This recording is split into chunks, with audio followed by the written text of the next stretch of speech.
Hi everyone, welcome back to my channel.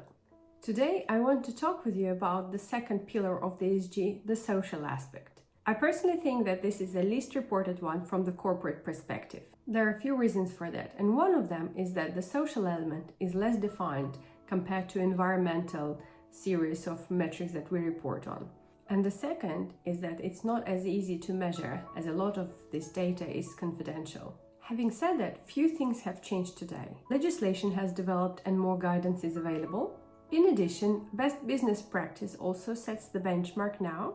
And the third is changing consumer preference and employee attitude. These drive companies to focus more on social issues, and realizing that is an integral part of the long-term business strategy. As we've done before, let's focus on the definitions first. Oxford Dictionary defines social as connected with society and the way it's organized, and Longman Dictionary defines social as relating to human society and its organization, as well as quality of people's lives. From both definitions, we got a clear picture that it's all about people, their quality of life, and their rights, which we will consider through the prism of the corporate world.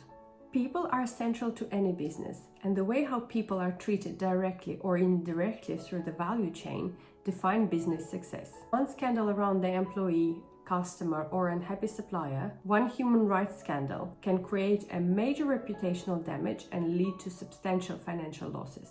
So what does the social pillar include?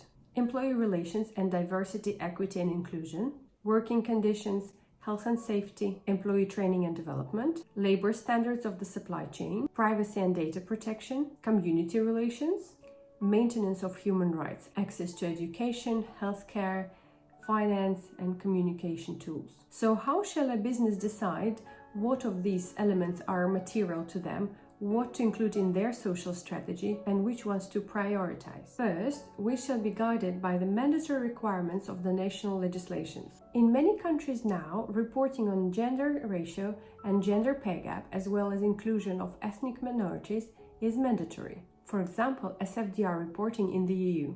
Beyond that point, it will be different to each company, and it will depend on its strategy and sustainability targets and commitments.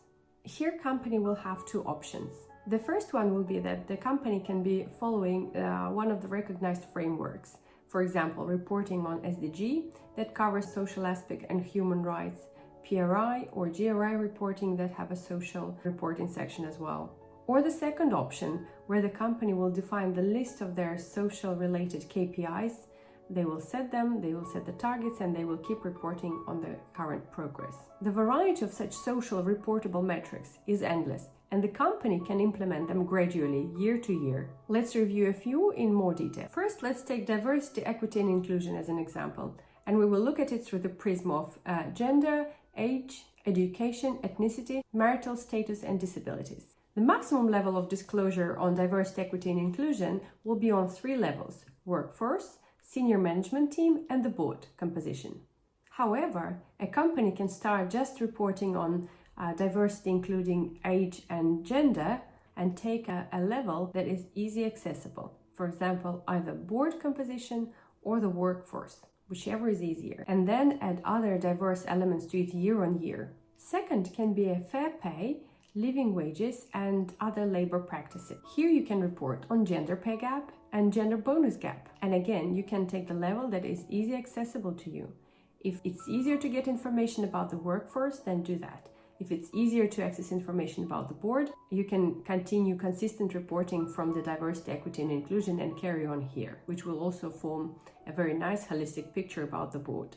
I would suggest first to have a look at all the social metrics that you can report on, and then sense test them across various levels of the employment, like workforce, senior management team or the board team, and pick the one that is easy accessible and keep reporting all your social metrics that you choose for the first year across the same level of employment. This will make the report more consistent, more in depth, and then you can add various social features and diversity assessments within the same workforce, or expand the basic social metrics like gender and age across all other levels of employment, and these can form very good social targets year on year. When you consider other labor practices, you can assess your company on availability of maternity leave and paternity leave policy, and then you can collect data as to how many female and male use this policy. Other aspect that you can consider under labor practices is the workplace health and safety. You can do annual external audits and appoint a health and safety officer. This will enable you to collect some statistics. You can also appoint an internal employee to perform the duty of health and safety officer that can track the progress throughout the year. This is one of the important metrics and often it's quite neglected. The third group of social reportable metrics include employee experience, engagement and well-being. Companies can prioritize health and well-being of their employees through various initiatives such as mental health support, equipping wellness or prayer rooms, flexible hour works or distance work. And if an answer to the equipped prayer or wellness room will be just yes or no, for the employees who are using flexible hours or distance work, you can calculate the percent of all the employees who utilize this benefit to them and report on it. For example, you can say that 100% of our employees have flexible hours work and 60% work from home because they don't have to be in the office. This improves employee experience and is especially beneficial for those employees with kids or employees who need to take care of other family members. Another interesting reporting metric for an employer is a rotation of an employee or retainment of an employee versus years worked for the company. This says a lot about the employer. You can also report on the training provided for all employees and the career development plan that you have in your company that promotes the career growth of employees within the company. Another very interesting tool to assess how employees feel within the company is an employee satisfaction survey. Ideally, it shall be done anonymously by a third party so that the answers are not controlled, that the answers cannot be manipulated, and employees feel secure about answering honestly to the questions asked. The outcome of such employee satisfaction can highlight the strong sides of the employer and also can indicate what areas need to be improved. A company can then develop targets around employee satisfaction survey, increasing the percentage of satisfaction year on year and creating an improvement development plan that they can report in the next reporting year. And another social element that will help employer improve engagement of employees in business is holding regular all-employee meetings and discussions throughout the year, at least like 2 or ideally 4 times a year, where the company's leader can tell about the success story, the difficulties that the company is now facing, if at all, and what's its strategy and objectives quarterly, annually, and also can collect the feedback throughout these meetings from the employees, which is very useful for the business. The fourth, and I would say the hardest element of social reportable metrics is around oversight of social practices within your supply chain, as your company will have a very limited control over that. While outsourcing the production to the countries with cheaper labor costs may result with cost saving, it also creates risks such as bribery and corruption, exposure to forced and child labor, unsatisfactory labor and working conditions. If these risks are not managed correctly, the entire supply chain can be disrupted, leading to the negative social media coverage, reputational damage, as well as loss of trust between investors and customers. It has proven hard to influence the supply chain, but there are still few measures and few tools that can be put in place to improve that. First of all, you can map risks and ensure that suppliers fully understand the risks and the consequences that can follow if such risks materialize. You also need to provide training for them how to mitigate these risks in place of the production. If the above mentioned cannot be done, there is still one thing you can do at your level to mitigate the risks and protect your company. Prior to formal engagement with a supplier or contractor, during the procurement or tender stage, you can send the questionnaire to suppliers and contractors with a list of questions addressing the social aspect and practices. Depending on the answers provided, you can develop an internal rating between the suppliers and contractors and set a threshold which will define with which companies you cannot work with. This is a very easy thing to do, but potentially can protect the company from big reputational risks and financial losses.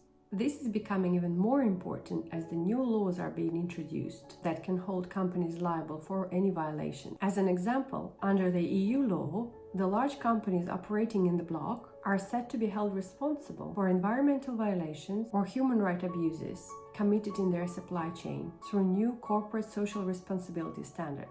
So I would dedicate some time and think into it because this is quite universal and it can apply to all companies. The fifth element that the company can report on is community engagement.